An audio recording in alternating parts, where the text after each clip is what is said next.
Good morning, everybody. Welcome to part two. And then there's one more clip after this. Before I begin, though, I want to give a disclaimer. Please don't attempt to contact anybody you see on the screen or anybody I might mention if they're not on the screen. Don't do it. Don't do it.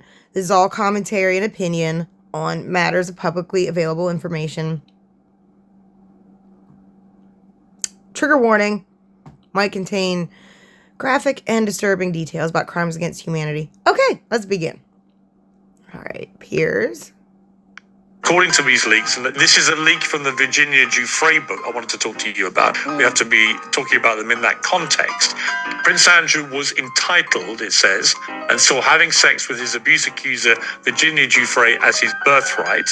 She will say in her shocking From Beyond the Grave autobiography.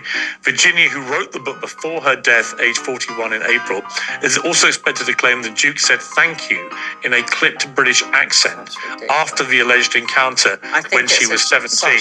Joke. Of course, she couldn't stand it.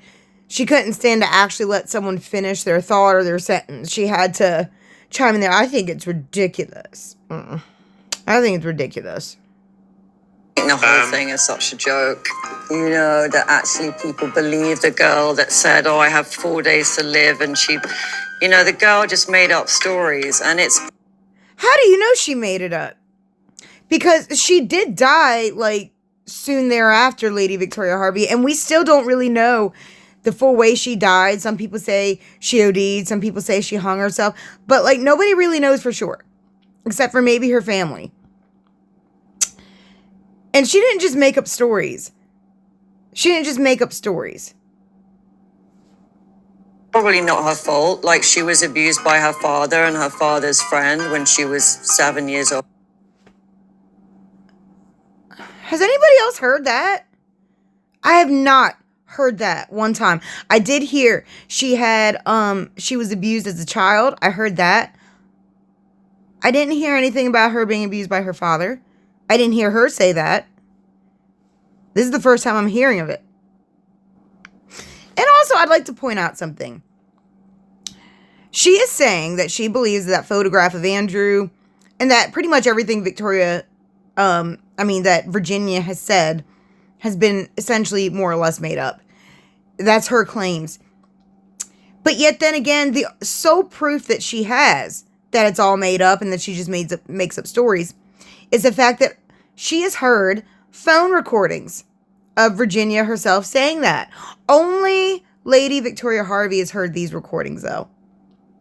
Nobody else has heard them. These super classified phone recordings, except Lady Victoria Hervey. That's what she said. And that obviously had a huge impact on her life. But then to take that out on a member of the royal family, you know, also getting back to that email, when he said, I haven't seen him again, or I haven't spoken to him, you know, an email is not speaking on the phone with someone. So that can also be taken out of context. Have contact with him. Yeah, but like, you know, we all do things. I think, you know, as well, you know, with the Duchess stuff, I think, you know, the whole story behind her email, you know, she was being threatened by him. He wanted to take her down and her family. And so, of course, like... Which begs the question.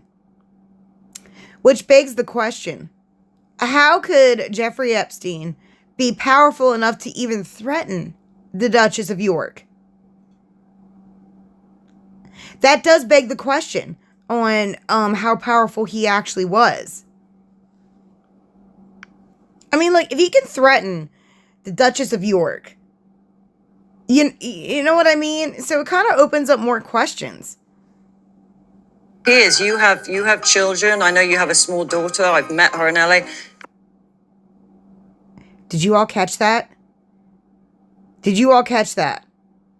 Was that like a subtle threat to Piers Morgan and his daughter? Piers, you have a small daughter. I met her. That seemed like a veiled threat to me, Piers Morgan.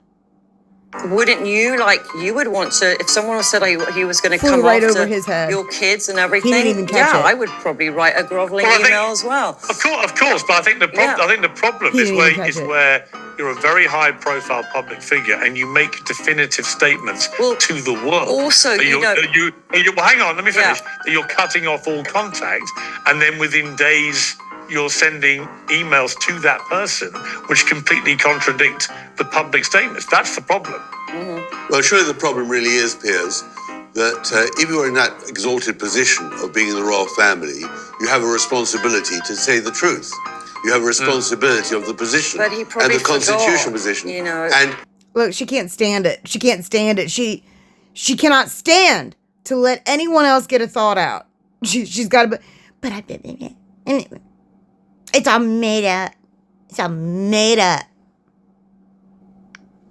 And if Virginia was a liar, if she was such a liar, then how is it that what she said on a phone recording is true?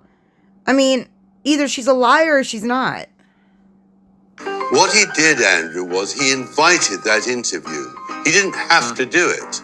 He wanted to go out and lie because he thought that was the way to escape responsibility for his behavior.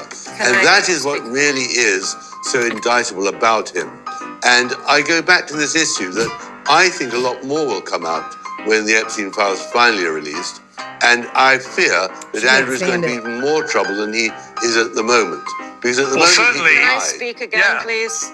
Because Yeah, you can quickly. I want to go to Katie, but yes, go on. No, so yeah, like, look, if I've said, okay, I haven't seen that person, spoken to them, or whatever, it was an email, but it's just like, in the email is not talking to someone, but I think it was a natural reaction. And as far as the Duchess with her email, you have to understand the royal wedding of Kate and William was 1 month later, and she did not want.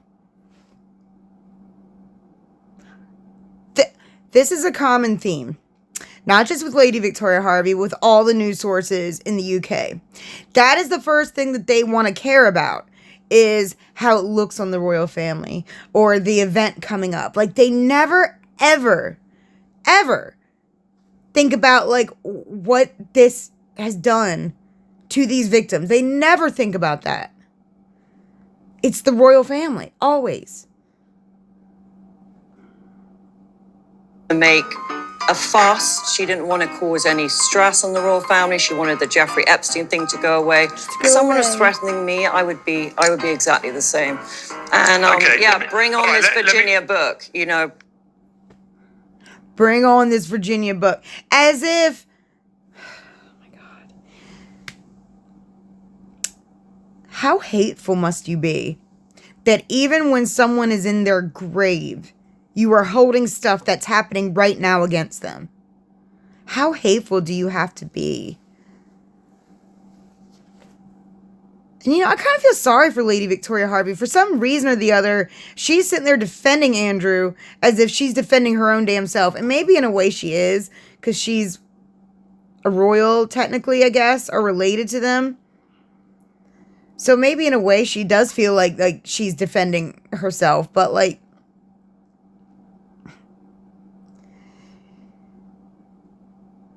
you'll see in the next clip, like, none of these people on this panel can barely get a word in. And she's there, I remembered something. I gotta say this. It's ridiculous. She is so rude. And I don't know. Is this the only person willing to come out and defend you, Andrew and Fergie?